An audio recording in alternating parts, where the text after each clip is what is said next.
useless girl. Look at you. No education, no future, no value, no mother. Mama, why are you treating me this way? If you ever open this your mouth to call me your mother again, I will deal with you. I can't give birth to a useless girl. Look at her. Why is she crying now? Her stepmother called her useless every single day. She made her sleep in the kitchen, pulled her out of school, and treated her like a servant in her own father's house. But what nobody knew was that one day, the wealthiest man in the land would walk into their village and choose the girl everyone had forgotten. She woke up before the sun did. Every single morning, while the rest of the house was still sleeping, while the birds had not yet begun to sing, while the sky was still dark and the stars were still blinking, Amara was already on her feet. She was already sweeping, already cooking, already carrying water on her head from the river at the edge of the village. Her hands were rough. Her feet were cracked. Her back ached every night when she finally lay down on the thin mat in the corner of the kitchen. But her eyes, oh, her eyes were something else. They were soft. They were warm. They were full of a light that no amount of suffering could put out. The villagers used to say, if you want to see the sun before sunrise, look at Amora's face. But inside that house, inside those four walls where she cooked and cleaned and scrubbed and suffered, inside that house, she was nothing. She was invisible. She was less than the dust she swept off the floor every morning. Her stepmother, a large woman named Gloria, with a voice like thunder and a heart like stone, had decided a long time ago that Amora was worthless. And every day, every single day, she made sure Amora knew it. Useless girl, Gloria would say, not even looking up from her chair. You can't do anything right. You were born to suffer. Your mother was useless, and you are useless too. And Amora would swallow her tears like medicine, bitter, painful, but necessary to survive. This is her story. A story about a girl who was broken but never destroyed. A girl who was forgotten but never truly lost. A girl who the world called useless, until the day the wealthiest man in the land looked at her and saw gold. Before we begin this emotional story, take a second to subscribe to the channel and turn on notifications. We bring you powerful stories of love, betrayal, karma, and life-changing moments every week. Now let's see what happened to Amora, the girl everyone called useless. It was not always like this. There was a time, not so long ago, when Amora's life was as sweet as ripe mango on a hot afternoon. Her father, a gentle and hardworking man named Joseph, had loved her deeply. He used to call her his little diamond. Every evening after work, he would sit with her under the big tree in their yard, and she would tell him about everything she had learned in school that day. Her eyes would light up like fire. Her hands would move fast as she talked. And her father would laugh, a big, warm laugh, and say, "My daughter, one day the whole world will know your name." Those evenings under the tree were the happiest moments of Amora's life. School was where Amora truly came alive. She was not the loudest student in class, but she was always listening. Always thinking. Always the one who stayed a few extra minutes to ask the teacher another question. Her teacher, Mr. Collins, once told her father, "This child has a gift. Whatever she touches, she understands. Please, keep her in school. She has a future." And her father had nodded with tears forming in his proud eyes. He told everyone in the village that his daughter was going to be somebody great someday. Not because she was his daughter, but because she was simply extraordinary. But then came Gloria. After Amora's mother passed away when Amora was only 6 years old, the house became quiet and cold. Her father was a good man, but he was lonely. He needed someone to help him raise Amora. So after 2 years, he married Gloria, a widow from a nearby village who had 2 children of her own, a daughter named Vanessa and a son named Brian. At first, Gloria smiled sweetly and spoke softly and brought presents for Amora. She pretended to love her. And Amora, who was only 8 years old and still missing her mother, was so desperate for love that she hugged Gloria and called her Amoma without hesitation. She had no idea that this woman's smile was a mask. She had no idea that the storm was coming. The storm arrived the day her father, Joseph, collapsed in his garden and never woke up again. He was gone in a single afternoon. And when they buried him beneath the big tree where he and Amora used to sit together, something inside Amora broke. She stood at his grave with dry eyes because she had already cried until there was nothing left. She whispered, "Papa, don't leave me." But he was already gone. And the moment the last handful of soil was placed on his grave, Gloria removed the mask. The sweetness disappeared. The present stopped. The soft voice became sharp as a blade. And Amora's life, the beautiful, promising life her father had built for her, crumbled to the ground like a house made of sand. The morning after the burial, Gloria called Amora into the sitting room.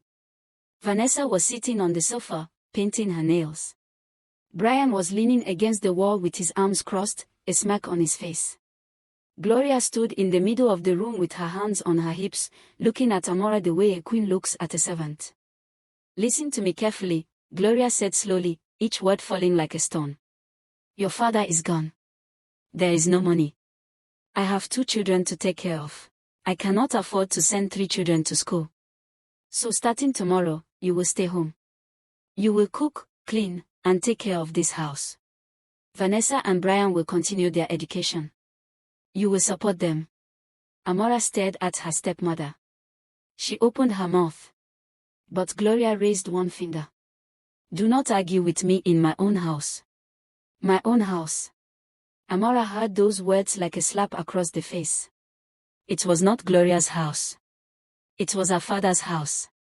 It was supposed to be her home. But in that one moment, she understood the truth: she had no power here. She was alone. And so the girl who had once been called Little Diamond became a house girl. From that morning forward, she woke before sunrise and slept after midnight. She cooked 3 meals a day. She swept every room.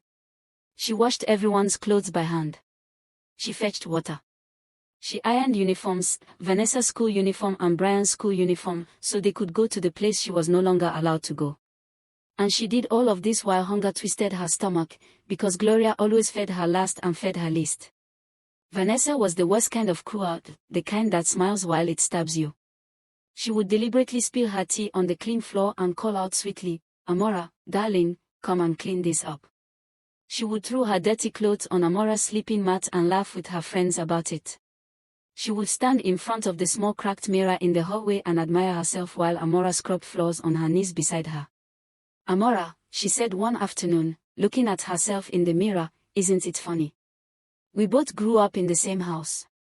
But look at me, beautiful, educated, and going somewhere. And look at you." She paused and smiled. "Going nowhere." And then she walked away, leaving behind the smell of her expensive perfume, the perfume that Amora had washed the bottle for. Brian was different from his sister. He was not always cruel. Sometimes he looked at Amora with something in his eyes that almost looked like guilt. But he never spoke up. He never defended her. He would watch Gloria insult Amora and say nothing. He would see Vanessa humiliate her and turn away. And sometimes, when no one was looking, he would quietly leave a small piece of bread near Amora's mat. He never admitted it. He never said a word about it. But Amora always noticed. She never said thank you either. She simply ate the bread in the darkness of the kitchen, alone, and looked out the tiny window at the night sky, the same sky her father used to point at when he told her that her future was written in the stars. The village knew. Everyone saw what was happening in Joseph's old house. The women who passed by every morning saw Amora carrying heavy buckets of water on her small head while the sun had not yet fully risen. The old men who sat under the trees in the afternoon saw the dark circles under her eyes and the way she flinched whenever Gloria shouted her name. The children who played in the dusty road saw how Amora's clothes, once neat and clean, had become thin and worn, patched over and over again. The market women whispered about it among themselves. "That poor child," they would say, shaking their heads. Joseph would be turning in his grave if he saw what was happening to his daughter. But no one spoke up. Gloria was not just a cruel woman, she was a clever one. She had a sharp tongue and a long memory. Anyone who had ever tried to challenge her had found themselves on the wrong end of her fury. She had once argued with a neighbor so fiercely and so publicly that the woman had moved to another part of the village just to have peace. People were afraid of Gloria. Not because she had money or real power, but because she was the kind of person who could make your life very uncomfortable with just her words and her mouth. So the village looked at Amora with sympathetic eyes. They felt sorry for her. They respected her deeply. But they stayed silent. And their silence was a wall that kept Amora trapped. There was, however, one person who never stayed silent. Her name was Mama Rose, an old woman who lived at the end of the road in a small house with a garden full of herbs and flowers. Mama Rose was ancient, with white hair and slow steps, but her mind was sharper than anyone else in the village. She had known Amora's father since they were young. She had held baby Amora when she was born. And she was perhaps the only person in the entire village who was not afraid of Gloria. When she saw Amora carrying water one morning, she called her over, held her face in her wrinkled hands, looked into her eyes, and said very quietly, "Don't break, my child. Rivers don't stop flowing just because someone puts a stone in the way. You are a river, Amora. Remember that." Amora had cried then, the first time she had allowed herself to cry in months. Mama Rose held her for a long time without saying anything more. And Amora remembered those words every single night. On the nights when the work was too much. On the nights when hunger kept her awake. On the nights when she could hear Vanessa laughing loudly in the next room while she lay on her thin mat with her body aching. She would close her eyes and whisper to herself, "I am a river. Rivers don't stop." It was the only thing keeping her going. It was a small flame in a very dark room. And somehow, impossibly, it kept burning. The news arrived like a thunderclap on a clear day.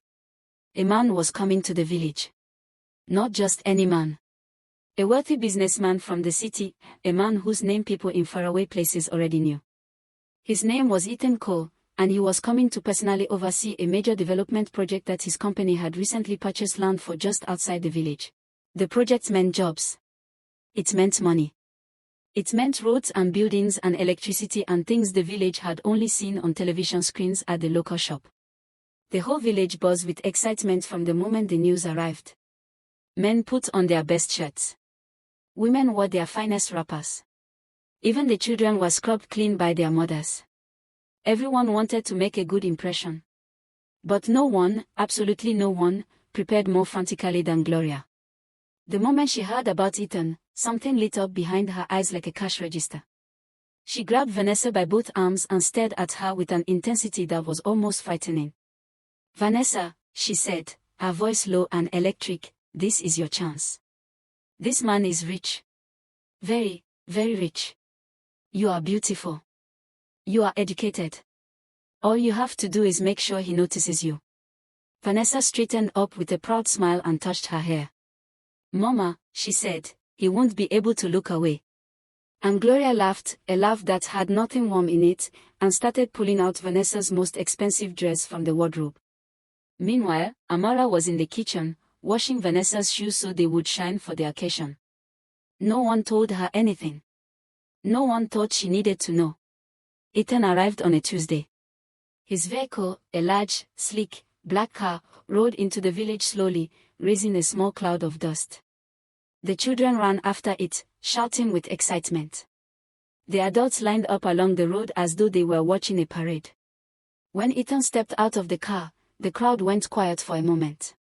He was tall, with calm eyes and a quiet kind of confidence, the kind that doesn't need to announce itself. He smiled and greeted people simply, shaking hands and nodding, without the arrogance most expected from a man of his wealth. His assistant walked beside him with a notebook, and two other men followed with files. But Ethan himself moved through the crowd like someone who was genuinely interested in the people around him. He was watching. Listening. Taking everything in. Behind those calm eyes was a very sharp mind. Vanessa made sure she was right at the front of the crowd. She was dressed perfectly, her dress pressed smooth, her hair neat, her smile wide and practiced. When Ethan walked past, she stepped forward slightly and said in her most charming voice, "Welcome to our village, Mr. Cole. My name is Vanessa. My family is one of the most respected here." Ethan turned to her politely, nodded once, and said, "Thank you, Vanessa," before moving on to the next person. That was all. One nod. Two words. Vanessa stood there, smile frozen, not quite sure what had just happened. Her mother, watching from a few feet away, waved her hand as if to say, "Don't worry, the game has only just started." But something in Ethan's eyes, or rather the absence of something, had already told a different story. If you're still watching, that means Amora's story has touched your heart. Let me know in the comments, do you think Gloria and Vanessa will ever regret the way they treated her? And if you enjoy emotional stories like this, don't forget to subscribe so you never miss our next story. Ethan spent his first few days in the village meeting with the local leaders, inspecting the land, reviewing plans with his team, and learning the layout of the community. He was thorough and careful, someone who believed in understanding a place completely before making any decisions. He stayed at the small guest house near the center of the village, and every morning he would take a walk through the roads and paths, observing the people and their routines. His assistant often tried to rush him back to meetings, but Ethan always said the same thing: patience. You cannot understand a place from inside a room. It was on one of these morning walks, the 4th day after his arrival, that everything changed. Ethan was walking along the narrow road near the village well when he heard it, a sharp, high-pitched cry. He turned quickly. A young child, no older than 4, had fallen into the shallow ditch at the side of the road and was struggling, crying, her small arms splashing in the muddy water. A crowd of people had gathered around the ditch, men, women, children, all looking, all murmuring, but no one moving. Perhaps the ditch was too dirty. Perhaps they were dressed in their good clothes. Perhaps they were afraid. But not one person jumped down to help. And then, before Ethan could take a single step forward, someone pushed through the crowd fast, dropped to their knees at the edge of the ditch without a second thought, reached both arms in, and lifted the little girl out of the water gently but firmly, holding her close, wiping the mud from her face, speaking softly to calm her crying. It was Amara. She had been passing by with a basket on her head. She hadn't even set the basket down properly before she was already moving. She didn't look around to see who was watching. She didn't think about her clothes getting dirty or wet. She just acted, instinctively, immediately, completely. She sat on the ground with the muddy, crying child in her arms, rocking her gently, singing softly, until the little girl's mother finally rushed through the crowd and scooped her daughter up with tears streaming down her face. The mother grabbed Amora's hand and said, thank you, God bless you." And Amora simply smiled, a real, quiet, full smile, stood up, picked up her fallen basket, and continued walking down the road as though nothing remarkable had happened. Ethan stood completely still and watched her go. His assistant said something to him, something about the next meeting, but Ethan didn't hear it. He was watching the way Amora walked. Steady. Unhurried. With a quiet dignity that seemed almost impossible in someone dressed the way she was dressed, carrying what she was carrying, living what she was obviously living. He turned to an old man standing nearby and asked quietly, "Who is that girl?" The old man looked at Ethan, then looked down the road where Amora had disappeared, and sighed deeply. "That," the old man said, "is Amora. Joseph's daughter. The kindest soul in this village, and the one who suffers most." Ethan said nothing for a moment. Then he asked, "Tell me more." The old man told him everything. He told Ethan about Joseph, what a wonderful man he had been. He told him about how Amora had once been a bright student with enormous promise. He told him about Gloria and the stepchildren. He told him about the day Joseph died and the day Amora was pulled out of school. He told him about the water carrying and the floor scrubbing and the cooking and the insults. He told Ethan about how the whole village saw it and said nothing, because they were afraid of Gloria's mouth. And as the old man spoke, Ethan's face remained calm, but his jaw tightened slowly, the way a person's jaw tightens when they are hearing something deeply, deeply wrong. Ethan began to pay closer attention after that conversation. He made small observations that no one noticed him making. He saw Amora early one morning, moving quickly through the market, buying vegetables with a tiny amount of money, choosing carefully, stretching every coin. He saw her carry a large pot from the outdoor kitchen to the main house, her back straight despite the weight, her face composed. He saw her one evening sitting outside for a few minutes alone, looking up at the sky with an expression that was not quite sad and not quite peaceful, somewhere in between, like someone who hasn't given up but has accepted the weight of their reality. He saw all of this, and each small thing added to a picture that was becoming clearer and clearer to him. Meanwhile, Gloria and Vanessa continued their campaign. Gloria had begun finding every excuse to bring Vanessa to places where Ethan might be. She showed up at the community meetings with Vanessa dressed beautifully, positioning her near the front. She sent Brian to casually speak with Ethan's assistant, hoping to find a way into Ethan's circle. She even began telling people in the village, first quietly, then loudly, that Ethan had shown special interest in Vanessa. He looked at her for a long time that first day, Gloria told anyone who would listen. A man like that doesn't look at just anybody. The story grew, the way all stories grow when people repeat them, getting bigger and more detailed with each telling. Soon, half the village believed that Ethan and Vanessa were practically already engaged. Vanessa started accepting congratulations. Brian started boasting at the roadside shops. And Gloria walked around the village with her head lifted so high it was a wonder she could see where she was going. Ethan heard these rumors too. He heard them and said nothing. He simply continued his work, his meetings, his morning walks. But one afternoon, he did something unexpected. He walked to the house, to Joseph's house, and knocked on the door. Gloria opened it, and her eyes went wide with shock before her face rearranged itself into the biggest smile Ethan had ever seen. "Mr. Cole," she gushed, already stepping aside to let him in. Please come in." Vanessa, come quickly." Ethan stepped inside. He looked around the sitting room, the comfortable furniture, the decorations, the evidence of a household that was not, in fact, poor. And then through the window, he saw something in the back of the house. He saw Amora, kneeling on the ground, washing clothes, a large bruise on her arm that someone had clearly not tried very hard to hide.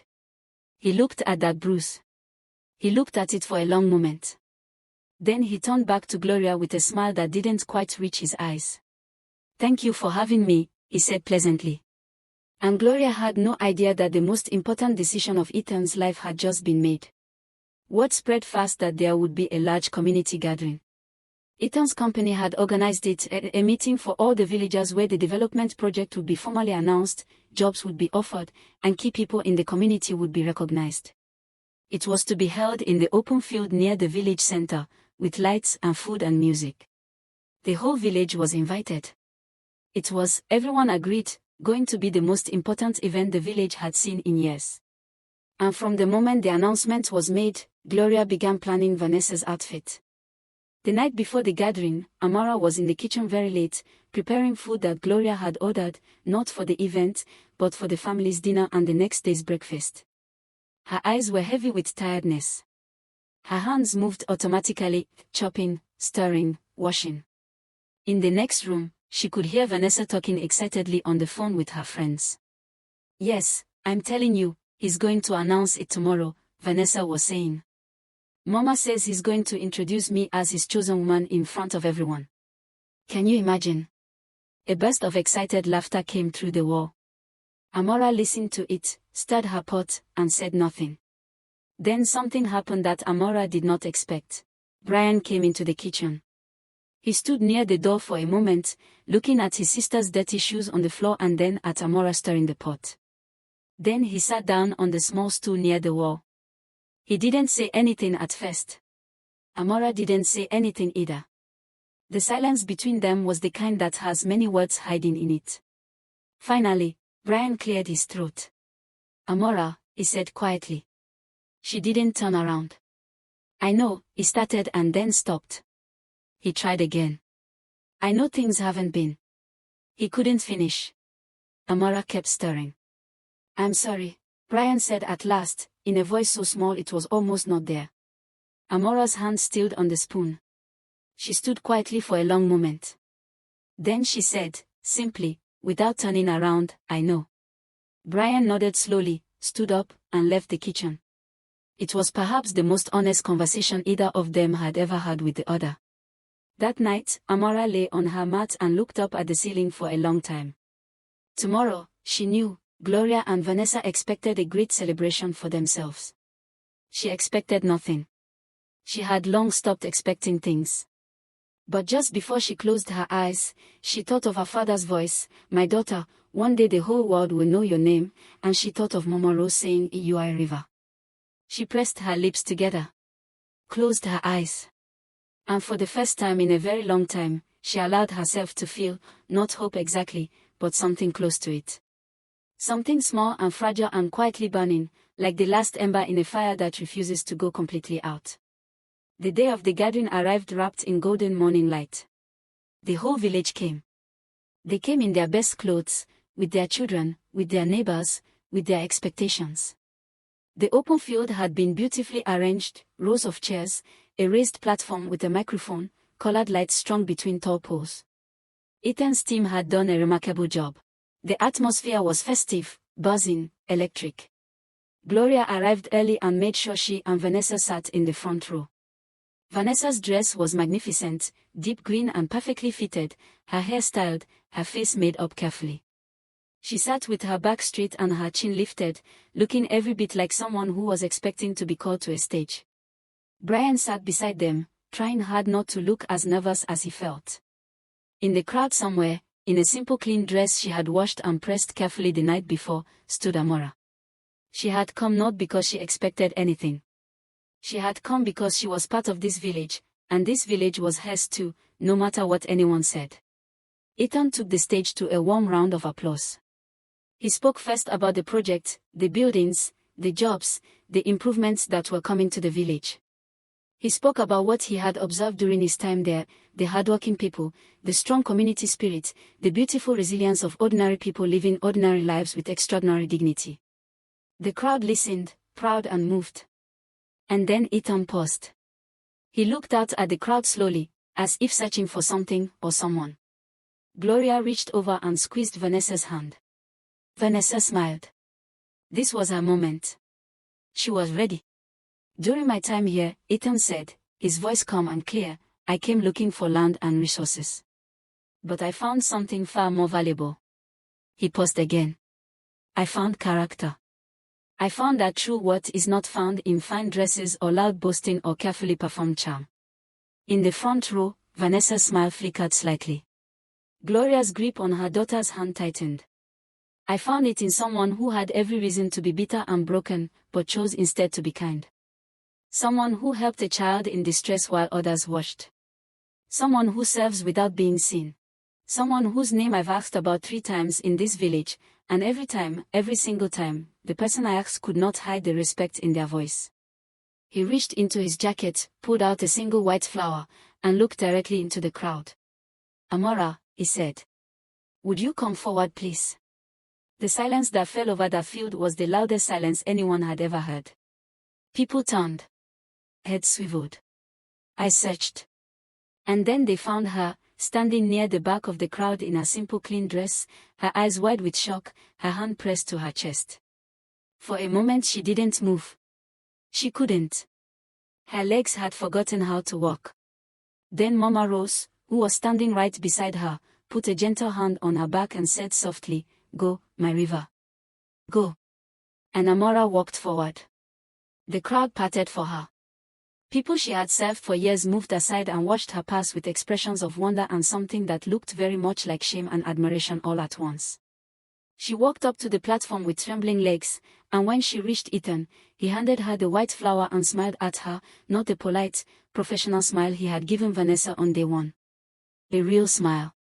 A full one. I have spoken to the elders of this village, he said, still speaking into the microphone so everyone could hear, and I have spoken to Mama Rose, who has known this young woman since she was born. And I want the whole village to hear what I say next. He turned to face Amara directly. You were forced out of school. You were robbed of your education, your childhood, and your dignity.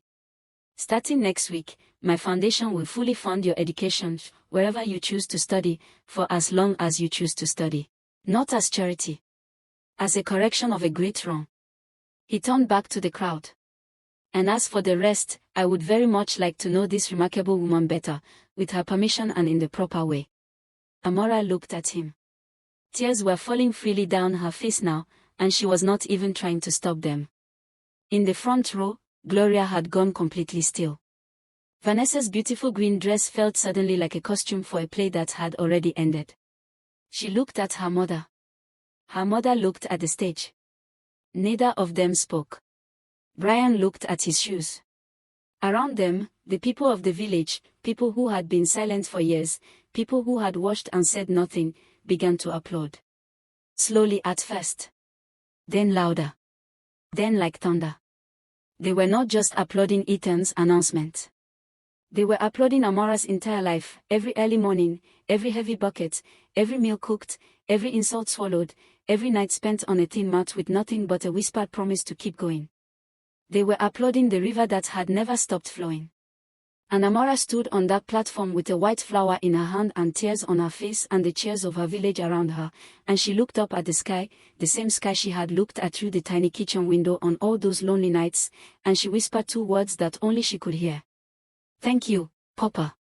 6 months later, Amara was enrolled in one of the best universities in the country, studying exactly what she had always dreamed of.